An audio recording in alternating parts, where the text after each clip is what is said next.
Hello. It is day 3 of my 31-day challenge to post a video, a short little personal video every day for the month of August. So it is Saturday, and one of my Saturday routines is I basically spend the morning doing 2 things. One, my weekly review. I'll tell you about that in a second. And prepping and scheduling all my social media posts for the week. So I'm basically batching my social media so I don't feel this pressure every day. Like, oh, what am I going to post? I already have at least something every day planned out and ready to roll, and hit the schedule button, and then IT just looks after all of it. The other thing I do, like I mentioned, was my weekly review. So lots of times I get clients asking me about, productivity and how to stay on top of all their stuff. And my number one tip rule is thou shalt have a weekly review process. What that is you dedicate a time every week to review all of the things that you have on your to-do list, any commitments you've made the previous week and any of the ones coming up. You'll review your goals, that kind of stuff. Now, why is this so important before I go into the how you actually do a weekly review is all the day planners and software and systems in the world aren't going to do you shit if you cannot keep on top of your stuff. And the only way to keep on top of your stuff is to hit pause on a regular basis and make sure that you're documenting everything that you've got going on. So here's what I do. For my system, I use Notion, so that's where I capture all of my to-do lists. You could use Microsoft To Do, you could use paper and pencil, you could use a day planner, you could use whatever. It's just a tool. It doesn't matter. So I use that.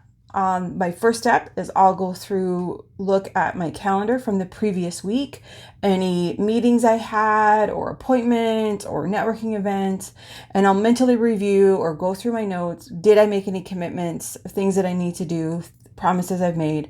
And if I haven't already captured them in my to-do system, then that's exactly when I'll do it, so then I don't forget. Step 2, I look at the week coming forward. Same thing, meetings, networking events, commitments, coaching sessions. Are there things I need to do to prepare for the week coming ahead? Then I'll put those on my to-do list.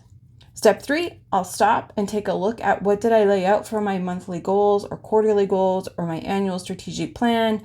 Where am I with those? Are there things that I need to add to my list or move forward in priority to make sure that I'm staying ahead and progressing those goals?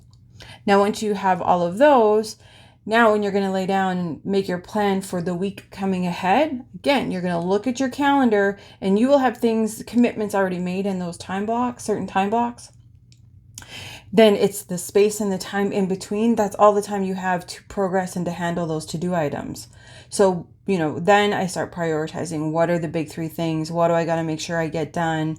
Sometimes I'll put them as like an all-day event on my calendar if it's a very important task that I have to get done, but it doesn't actually block my time. So I leave the time as free, but it's a good visual reminder for me. Oh yes, I have to get that done today.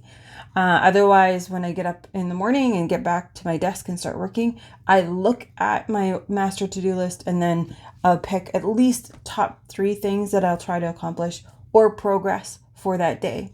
So it is Saturday morning, and this is exactly what I'm going to sit down and do. So I thought I would share with you my weekly review process because hopefully it helps you. And if it doesn't, well, then let it go. Use your own system, whatever works for you. This is what works for me. I've been doing this kind of process for a very long time. I want to say 20 plus years. Now, I do mine Saturday mornings because I have my own company and this is when it works for me. When I was in corporate, I used to block it off on an hour every day or every week, on Fridays. And that's when I would do it. I had people say, or had suggestions just recently actually with a coaching client who said, oh, I'll do mine on Mondays. And I'm like, maybe. However, I would recommend Fridays because then you basically are creating a clean mental slate for yourself to decompress and enjoy your weekend, knowing that when you get back to work on Monday morning, you've got it all handled, you know exactly what you got to do for when, and you're not going to stress about it all weekend long, trying to think of, oh, I got to remember. So, yeah, that's it. This is day 3, like I said. I hope you enjoy this, and welcome to the journey, and thanks for watching.